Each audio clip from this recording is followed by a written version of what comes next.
Hello, everyone. It is the 17th of March, 2024, around 1 in the afternoon, I think. I'm going to make another attempt at recording here in the wind. That's why I'm holding my hands the way they are, because the way these AirPods are made, the wind is apparently cutting off my voice a lot when it's windy outside, and it's a bit breezy today. Anyway, my goals are small today. I'm going to remove the front shocks. I've got new shocks on their way from Rock Auto. I cleaned up my steering wheel. It came out pretty good, and I have a couple of working horn buttons now, and I picked the best two I had out of four, and even these are pretty corroded and pitted, but I did the best I could with what I had. I used this product called Never Dull. It comes in a can with a wad of material inside of it. It works pretty good at polishing metal, getting rid of oxidation and whatnot. It's what I used on my bumpers last year. So I want to show you what that steering wheel looks like.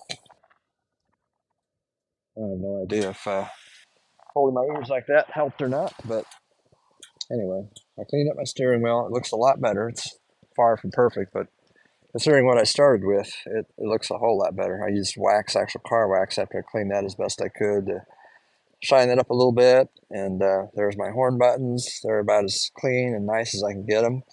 And they work. I tested them with a test light, so I know they work when I plug them in. And my center pad is temporarily just sitting here. So it's not actually screwed in, but looks good.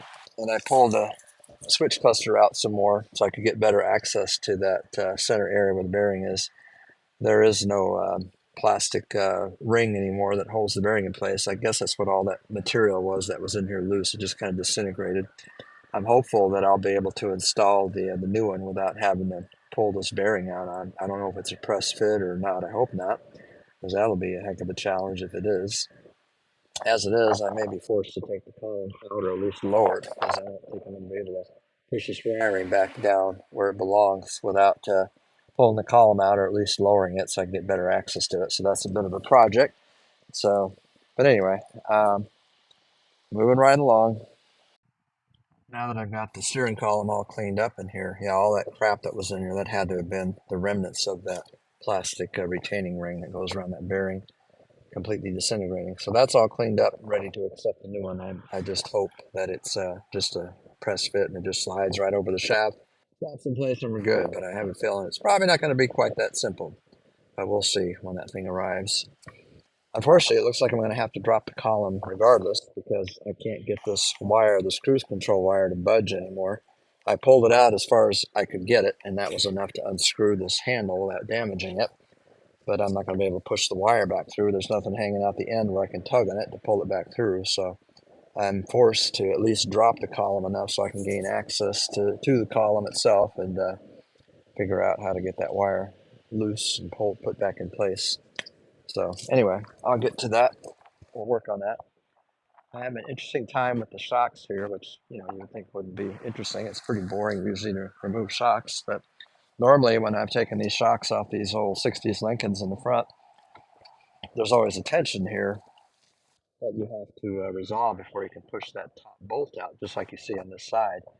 The spring is pulled down on it, and you have to compress the spring with a jack or something. And I got a pry bar under here too in order to get that free. That's normally how it works for me. And yet, on the other side, that didn't happen.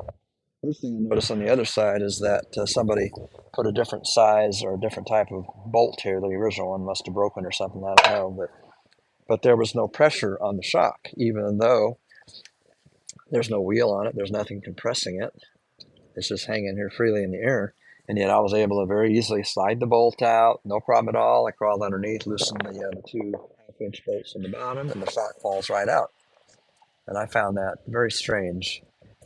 I'm not sure what's going on there. I don't know if there's even a problem or if this is just normal. I mean, it wasn't normal in my experience over the years working with these cars, but right now it's just a curiosity. I mean, the car sits level as far as I can tell when it was sitting on the ground, so I can't imagine that there's a shorter spring or a longer spring on this side or something weird like that. But this shock has obviously been on the car for a very long time, judging by the rust and stuff. So I'm happy that I'm replacing them. I just found that interesting, so I wanted to make a note of that. So I'm working on getting this one out now. I can't speak highly enough This product right here, this stuff is magic. I've never found anything that so easily cleans up pitted chrome and shines it up. It's just amazing. So this is what it looks like if you've never seen this stuff before. It's just a wad. It looks like cotton almost, but it has some kind of a chemical in it. I don't know what it is, some kind of polish, and it's pretty moist. You got to be careful. You get it all over the place. But all I did literally was just wipe it up and down that gear selector shaft on top of that, and then seconds later, I wiped it off with a terry cloth rag, and it just shined right up. And it was bad before. I'm just amazed. Did the same thing with my turn signal shaft, which looks 100 times better than it did. I mean, there's obviously some permanent pitting and whatnot in the metal, but man, what a difference! I had to be careful on this part because that's just a plastic.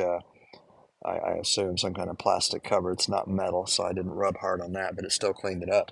So highly recommend that stuff. I love that stuff. It really is nice. I cleaned that up too. My little bezel there for my rearview mirror. It's amazing. Let me show you too the upper shock mounting bolts here. So this is the original, what it should look like. This is what's on the driver's side. Somebody must have had a broken one on the other side, and they jerry-rigged it, and they used some other bolt, which isn't the same length as the original, so it was never really tightening this way on the top part of the shock to hold it securely in place. I mean, I guess it was good enough, but the shock obviously could move over there, and I don't know if that was causing noises or clunking or whatever, but it sure could have. So I'm going to talk to John Lyman at Stinkin' Lincoln or one of the other aftermarket suppliers, see about getting a good use one of these for my new shocks. All right, fortunately, I did not have to completely lower the steering column. I just had to loosen it enough. Turns out this collar here, this rubber collar, is what was trapping the wires here from coming out from my cruise control actuator on the turn signal. So now that I have it out, I can prepare these little, it's really hard to show on this camera because they're so tiny, but especially when it doesn't want to focus right. But anyway, I need to get a small little tool to bend out the little tabs so that when I put them back in the plug, once I put all this back together, they'll snap in place and stay in place. So I'm going to do that now while I'm thinking about it, so I don't have to worry about it because they should be fine when I push it back through after I put all this back together. All right, I'm wrapping up this short update for today. You see this little piece here that goes onto the power seat rail on the bottom. I'm missing one on my car, so I'm going to order one of those and one of these for the shock from probably from John Lyman at Stinkin' Lincoln, and go from there. So, like I said, it was a short update. I wasn't really going to put a lot of effort in today, but made progress. That's what it's all about. So y'all have a good day. See ya.